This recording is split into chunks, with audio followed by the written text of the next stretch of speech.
Beleza. Bora aí para mais uma aula de biologia. Bora falar um pouquinho aí sobre o citoesqueleto e movimentação celular, beleza? Deixa eu só achar aqui a aula. Compartilhar tela. Aqui. Aê! Bem bonitinho. Bora lá, então, mandar ver. Quando a gente pensa em falar sobre movimentação celular, é interessante, né? Que o movimento é uma característica própria dos seres vivos. Então, é importante que o ser vivo consiga se movimentar. Então, imagine um ser unicelular, né, formado apenas por uma célula. Se ele não consegue se movimentar, ele não consegue interagir com o meio, ele não consegue ir atrás de alimento. Então, a movimentação celular, ela é extremamente importante, tá? Permite essa circulação no meio em que ele vive, né? Muitas vezes, quando a gente começa a pensar em movimento das células, a gente acha que é uma coisa muito grande, né? A célula vai de um... Não, mas são movimentos pequenos e muitas vezes difíceis de serem observados, né? E aí a gente consegue estudar a movimentação dessas estruturas através do estudo das estruturas que a célula contém, tá bom? Então, bora lá. Então, aqui a gente já está começando a ver a membrana plasmática, que nós já falamos, adoro, né, a membraninha, então a gente consegue identificar já a dupla camada de fosfolipídios, então as proteínas que estão inseridas, e aí cadeias de carboidratos, proteínas periféricas, e a gente já começa a perceber que essa membrana, ela tem uma fluidez, então não é uma coisa fixa, uma coisa dura, rígida, né, ela consegue se movimentar. Isso é extremamente importante. Por quê? Porque com essa movimentação, a célula consegue muitas vezes promover prolongamentos do seu citoplasma, então, por exemplo, como as amebas, e aí cria esses falsos braços, os pseudópodes, em que consegue se locomover ou então capturar algum alimento, de repente envolver algum vírus ou bactéria que está de alguma maneira sendo um risco para aquele organismo, tá bom? Então, os pseudópodes são esses prolongamentos. Então, aqui a gente tem, né, um exemplo, no caso da fagocitose. Então, tem a ameba, tem os lisossomos, o núcleo. E aí, de repente, tem aqui, ó, uma bactéria. E aí, esta célula, ela vai envolver essa bactéria. Os pseudópodes são formados de maneira que consegue se encontrar, e aí vem para esta fase aqui, e aí vai envolver, formando o fagossomo. Formando o fagossomo, o que vai acontecer? Os lisossomos que estão aqui vão até essa região para conseguir fazer o quê? Quebrar, digerir, e aí você tem um vacúolo digestivo. Aqui tem a morte da bactéria, e aí vai absorver o que ela precisa, e o que não for importante vai ser eliminado para o meio extracelular. Então, os pseudópodes, eles são isso, tá? São prolongamentos do citoplasma observados, né, nessa parte da captura de alimento, e aí também em questão de algumas células que se locomovem dessa maneira. Ai, meu cabelo tá meio... Mas tá bonitinho, né? Dá pra ver um cachinho assim, né? Da hora. Ah, mas tudo bem. Beleza, vamos lá. Os flagelos. Os flagelos são estruturas tubulares que são constituídas principalmente por proteínas. E a característica é essa daqui, ó. Deixa eu pegar aqui para vocês verem. Ela consegue se deslizar umas sobre as outras, permitindo um movimento ondular ou batimento flagelar, que vai propulsionar essa célula. Então, o flagelo, ele basicamente vai ter a função de deslocar essa célula. E o bater é assim ou assim, tá? Então, ele vai fazer esse movimento. Uma das células do nosso corpo que possui flagelos, no caso, é o gameta masculino. né? Então, o espermatozoide é uma célula que possui o flagelo. Os cílios. Então, os cílios são estruturas que são semelhantes aos flagelos, só que elas são muito menores e muito numerosas, tá? Então, enquanto aqui os flagelos são um só por célula, tem célula que vai ter 2, tudo bem. Os cílios já são muitos, né? E os cílios, eles vão se bater, mas o batimento é coordenado como se fossem remos. Então, ele bate, arrasta e levanta. Bate, arrasta e levanta. Então, vai fazendo esse tipo de movimento.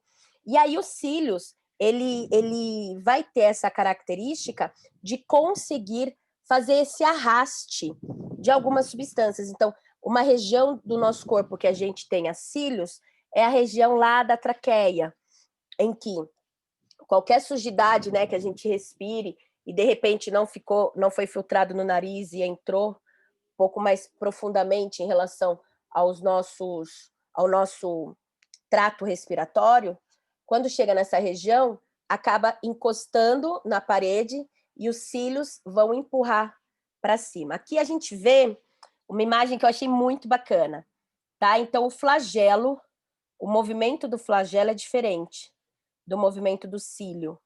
Então, enquanto o movimento do cílio tem esse movimento mais de arraste, o movimento do flagelo é mais esse bater, tá bom? Ah, eu adorei essa imagem, né? Ficou lá, da hora. E também nós temos o citoesqueleto. Então, o que vem a ser o citoesqueleto? O citoesqueleto ele vai ser o responsável pela ciclose, que são movimentos de substâncias e organelas que vão acontecer dentro da célula. Então, vamos voltar aqui, nessa imagem que eu peguei aqui. Então, se não tivesse esse citoesqueleto que permitisse esse movimento, se essa bactéria entrasse, ela ia ficar parada. Mas graças ao citoesqueleto, ela consegue se moldar, a célula consegue se moldar, se locomover, envolver essa bactéria, fechar aqui o pseudópode e aí formar um fagossomo. Consegue enviar lisossomos para essa região para que tenha a fagocitose e também eliminar o que a gente não vai estar utilizando. Então, vamos voltar lá. O citoesqueleto, então, vai ser responsável por essa movimentação dentro da célula, pelo transporte intracelular, que vai ser realizado pelas próprias proteínas que estão presentes no citoesqueleto. O citoesqueleto, a gente pode falar que é um verdadeiro esqueleto, tá? Que vai cruzar esta célula. Essa armação, ela é formada por essas fibras proteicas, né? Que são os microfilamentos de actina, que é esse aqui, que está aqui em vermelho. Temos também os microtúbulos. Os microtúbulos estão esses aqui, que está em aqui azul. E os filamentos intermediários, que está aqui em verde. Claro que, dependendo da célula, nós vamos ter mais microfilamentos de actina do que microtúbulos. Em outras células, mais filamentos intermediários do que microfilamentos de actina. Mas, geralmente, nós vamos ter esses 3 tipos de fibras internas na nossa célula, permitindo isso. E cada uma delas vai ter uma função. Então, aqui a gente tem a membrana plasmática, ribossomo, retículo endoplasmático. Então, eu falo que é importante a gente lembrar de pensar numa estrutura celular realmente em 3D, né? Porque ela não é uma coisa achatada, ela tem todo um formato. E como ela é muito pequena, às vezes a gente nem se liga de ficar prestando atenção em algumas coisas. Os microfilamentos, né? Esse aqui, o vermelhinho, eles são o mais abundante, tá? Então, são muito responsáveis por toda essa parte da contração dentro da própria célula. Os microfilamentos, eles vão ter uma característica, né, de permitir a locomoção celular. Ele vai permitir toda essa locomoção celular. Temos também Opa, pera lá, que aqui recebi mensagem. Os microtúbulos, que é esse aqui, tá? Que tá aqui em azul e em laranjinha, que aqui na imagem tá em azul. Os microtúbulos, eles são mais grossos, tá? E eles são estruturas que realmente parecem tubos, né? Formam como se fosse mesmo um cilindro. E a função deles é servir como uma esteira, que vai permitir o deslocamento de substâncias, de vesículas, de organelas dentro do citoplasma. Então, por exemplo, o lisossomo está de um lado e precisa ir para o outro, quem vai levar esse lisossomo são os microtúbulos. Através dos microtúbulos é que ele vai conseguir ir de um lado para o outro da célula. E os filamentos intermediários, eles têm esse nome porque é intermediário entre os microfilamentos e os microtúbulos, eles vão ter uma outra função, é impedir que esta célula se rompa. Então, ele é extremamente responsável pela amarração dentro da célula. Então, ela vai permitir que num estiramento, que sob pressão, essa célula continue firme, que ela não se rompa, claro. Ai, mas tem gente que tem estiramento muscular, porque foi muito forte, e aí não conseguiu segurar, e aí as fibras se romperam.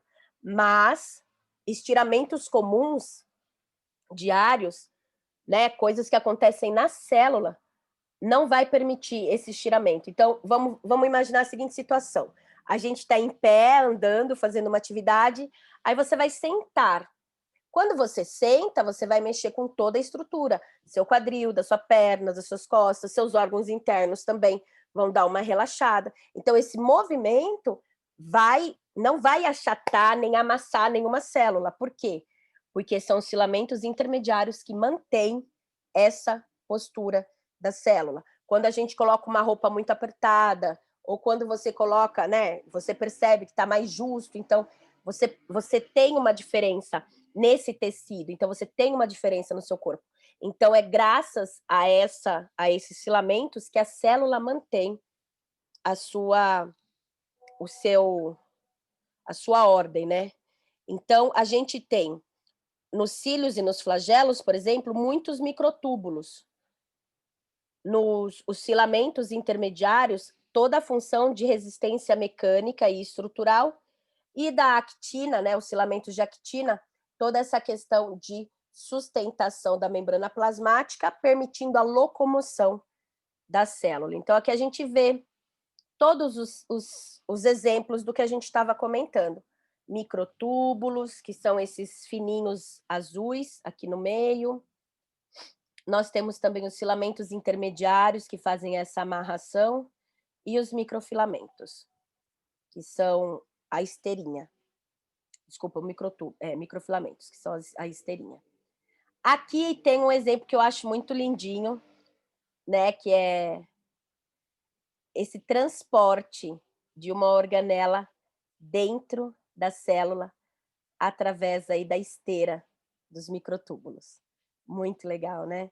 Eu falo que, é uma coisa muito, muito, muito linda. Quando você começa a perceber toda essa sutileza nas coisas que acontecem no nosso corpo. É fantástico. Eu sou apaixonada por biologia, anatomia, fisiologia, e quando a gente começa a entender e, de repente, explicar para o nosso cliente o que é que está acontecendo enquanto a gente está trabalhando com ele, a gente vai ter uma resposta diferente, né? Explicar a importância de algumas substâncias exatamente para que ele entenda do processo metabólico que vai acontecer dentro da célula, né? Que isso tudo acontece dentro da nossa célula. Fantástico. Belezinha? Deixa eu interromper. E aí, por hoje é só. Espero que tenham gostado e aí depois mando ver em outras aulas. Beijinhos, continue estudando e até a próxima. Lembrem, conhecimento nunca é demais. Conhecimento é poder. Beijo.